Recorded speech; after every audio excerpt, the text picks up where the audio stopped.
किसान आज केवल बरसात की फसल ही ले सकता है वो रबी और जायद की फसल ले सकता है। जो किसान आज बाजरा और ग्वारी पैदा कर रहा है वो किसान रबी की फसल में गेहूँ उगा सकता है, चना, वो उद्यानों की खेती कर सकता है, वो कैश क्रॉप कर सकता है, सभी सब्जियां उगा सकता है, तो उसकी इनकम बहुत ज़्यादा बढ़ सकती है। और ऐसे हमारे पास स्टडी देखना, ये मॉडल दौसा में बन रहा है, मेरे में कब बनेगा? अरे एक सूरत बनाना है, फिर तो हर बीकानेर, हर चूरू, हर बाड़मेर सब में क्रांति कर देनी है, लेकिन एक सूरत बनाना पड़ेगा। और उसके लिए हाँ देखिए, जलखेत तो बहुत जगह बन रहे हैं, लेकिन मॉडल बनना पूरे हर कहते हैं ना आय, रोजगार और जल पर्याप्त। हमने क्यों लिया है?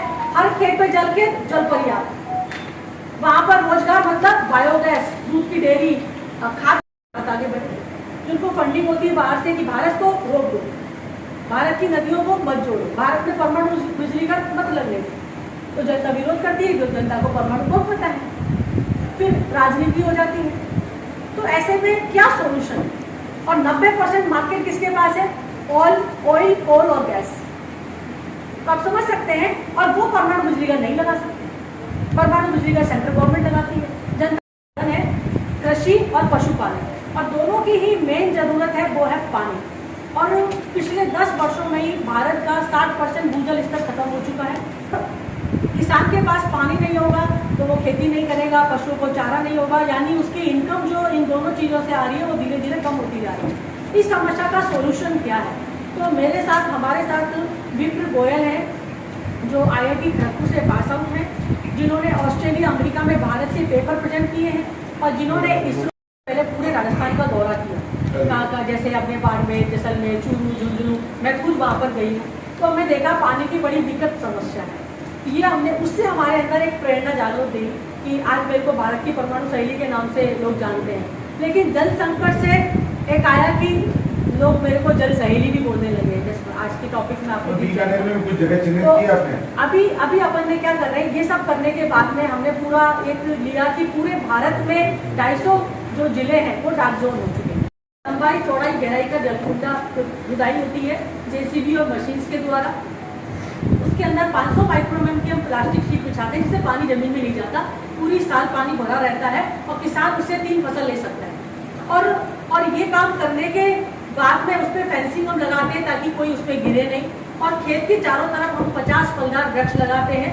जो भी फलदार वृक्ष वहाँ लग सकते हैं, जैसे वहाँ पर रिसर्च में आया कि वहाँ आम के पेड़ लग सकते हैं, वहाँ बेरों के पेड़ लग सकते हैं, वहाँ पे आंवले के पेड़ लग सकते हैं, जो उनको साल भर इनकम देंगे। एक भूमिका आपके दिमाग में लगाने के लिए ये सारी चीज़ें आपको बताई गई। मैं डॉक्टर नीलम गोयल, भारत की परमाणु सहेली, और पूरे देश में पानी और बिजली के क्षेत्र में काम कर रही हूँ कि भारत को हम दोनों क्षेत्रों में कैसे आत्मनिर्भर बनाएं, क्योंकि हमारा भारत एक कृषि प्रधान देश भी है, और हमारे देश में कम से कम अभी 135 करोड़ की आबादी वाला हमारा देश है, और 93 करोड़ की जनता जो है वो गाँव में रहती है, बाकी के हम शहरों में रहते हैं। और गाँव की जो इनकम है वो मात्र 8,000 रुपये है एक आदमी की, और शहरों में जो एवरेज इनकम है 5 लाख से लेकर 6 लाख रुपये। अब बात आती है कि गांव में हर परिवार से 2,000, अगर हम इस स्पीड से चलेंगे तो आप समझ सकते हैं कितना समय लगेगा, 320 साल लग जाएंगे। तब तक तो राजस्थान में तो 3-4 साल के बाद तो पानी की त्राही मचने वाली है। तो हम एक ऐसा मॉडल बना रहे हैं, एक साथ 500 जलखेत पूरे एक ही गांव में बने, एक ही पंचायत में बने, तो ये सबके लिए एक सूरज होगा। और इस बिहार पे सरकार भी आगे बढ़ेगी, इन्वेस्टर्स भी आगे बढ़ेंगे, बड़ी बड़ी कंपनियां भी आने वाले समय में, बैंकों के लोन भी होने लगेंगे। तो एक हम ऐसा सूरज बना रहे हैं, इसी उद्देश्य हम एक प्रेस कॉन्फ्रेंस में। ये 500 जो है जल स्रोत खेत जो है कहाँ पर बनेंगे राजस्थान में? हाँ, राजस्थान में हमने दौसा जिला लिया है। पूरे भारत के 250 जिले डार्क जोन है। आपदाएं विपदाएं नहीं होती है, वो भी मेरे लिए एक सपोर्ट है गवर्नमेंट, लेकिन पैसों का सपोर्ट नहीं है। मैं I am special member of department of atomic energy, not सदर, एक माननीय। तो अभी ये है कि इस काम को करने में मेरे सभी स्कूल, कॉलेज, सरकारी गैर सरकारी संस्थाओं में मेरे सेमिनार होते हैं कि हम पहले जाने कि हमें बिजली चाहिए कि नहीं चाहिए। कोई कहता है हमें नहीं चाहिए, तो भैया स्कूटर भी छोड़ दो चलाना। ऐसे लोग भी मिलते हैं मुझे कि हमें क्या जरूरत है, हम तो बस वो थोड़ा बहुत दिन में काम कर लें। ऐसे लोगों की सोच अलग होती है, लेकिन आपको सारी टेक्नोलॉजी चाहिए तो बिजली की चिंता भी आपको रखनी पड़ेगी। तो सबसे पहला काम बोलने का इसमें माइक की देर होगी आप। स्पीच। हाँ, तो मेरा डॉक्टरेट है इंडियन इकोनॉमी और एटॉमिक एनर्जी में, और मैं भारत की पहली महिला हूँ जिसने सर्टिफिकेट डॉक्टरेट किया।